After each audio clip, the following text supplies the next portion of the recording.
নমস্কার, আমি ইমাকুলতা। আজকে আমি আলোচনা করব সবাই আপনার জন্য পাগল হয়ে যাবে এমন কয়টি টিপস নিয়ে আজকে আমি আলোচনা করব। আসুন সঙ্গে থাকুন, কেউ কোথাও যাবেন না, সঙ্গে সবাই থাকুন আর কেউ স্কিপ করবেন না, দেখতে থাকুন।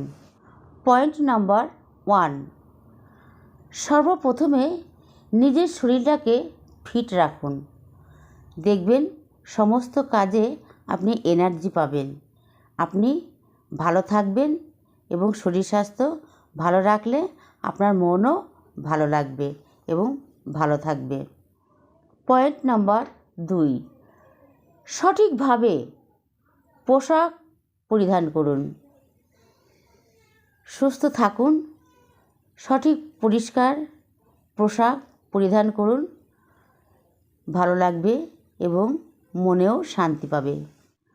সব সময় অন্য অপরের কারোর জন্য নিজেকে সরল সহজলভ্য করবেন না, এতে কিন্তু নিজের ক্ষতি।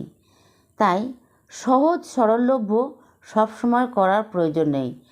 প্রয়োজনের ক্ষেত্রে আপনি ভালো বুঝবেন, সেই রকম জায়গায় আপনাকে সহজ সরল থাকতে হবে, নচেত সমস্ত জায়গাতে সহজ সরলভাবে থাকাটা ঠিক নয়। হঠাৎ আপনাকে যদি কেউ ডাকে, আপনি সঙ্গে সঙ্গে সেই ডাকে সাড়া দেবেন না, কিছুক্ষণ অপেক্ষা করতে দিন, তারপর সেই ডাকে সাড়া দেবেন। সঙ্গে সঙ্গে সাড়া দিলে হিতে বেহিত হয়ে যাবে, হয়তো বিপরীত কোনো ঘটনা ঘটতে পারে জীবনে। তাই কেউ যদি আপনাকে ডাকে, সঙ্গে সঙ্গে সাড়া না দিয়ে পরে সেই ডাকে সাড়া দেবেন, কিছুক্ষণ তাকে অপেক্ষা করতে দিন। নাম্বার 5, কথাতে আপনি না বলতে শিখুন। আপনার কথার মাঝে মাঝে আপনি না বলতে শিখুন। আপনাকে কেউ একটা কথা বলল, আপনি সহজে যে কাজটি করতে পারবেন না, সে কাজটা না করতে পারলে আপনি সেখানে ডাইরেক্ট না করে দিন, যে আমি পারবো না, আমার দ্বারা সম্ভব নয়। আপনি না বলতে শিখুন, দেখবেন এতে আপনার কাজে অনেক সুবিধা হবে। লোকের সামনে ফালতু কথা বলবেন না। লোকের সামনে ফালতু কথা বলাটা একদম ঠিক নয়। প্রয়োজন ছাড়া কোনো কথা না বলাটাই সঠিক। তাই অযথা কথা বলে কোনো লাভ নেই বা লাভ হয় না। ফালতু কথা আপনি কখনোই বলবেন না। নাম্বার 7, পরনিন্দা পরচর্চা পরিত্যাগ করুন। পরনিন্দা পরচর্চা পরিত্যাগ না করলে পরের ঝগড়া ঘরে চলে আসবে। তাই সর্বদাই পরনিন্দা পরচর্চা পরিত্যাগ করাটা সব থেকে ভালো।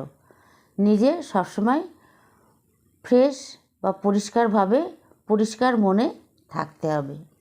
নাম্বার 8, প্রয়োজনে কম কথা বলুন, বেশি করে শুনুন, কম করে কথা বলুন। যে ব্যক্তি জ্ঞানী হয়, যে ব্যক্তি বুদ্ধিমান হয়, সে কোনো দিন বেশি কথা বলে না, সে সর্বদাই কম করে কথা বলে।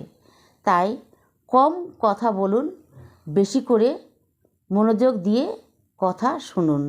নাম্বার 9, সর্বদা মনে এবং মুখে হাসি রাখুন।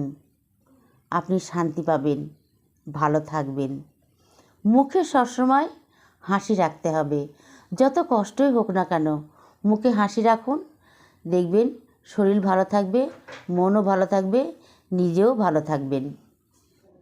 বন্ধুরা, আজকে আমি 9টি পয়েন্ট নিয়ে আলোচনা করলাম। এই পয়েন্ট কটা আপনাদের সবার জীবনে কাজে লাগবে। তাই আপনাদের যদি ভালো লাগে এই ভিডিওটি, তাহলে অতি অবশ্যই ভিডিওতে লাইক কমেন্ট করতে একদম ভুলবেন না। তাহলে আমার সঙ্গে থাকুন। আজকের মতন রাখছি। সকলকে আমার হৃদয়স্থল থেকে অনেক অনেক ধন্যবাদ। টাটা।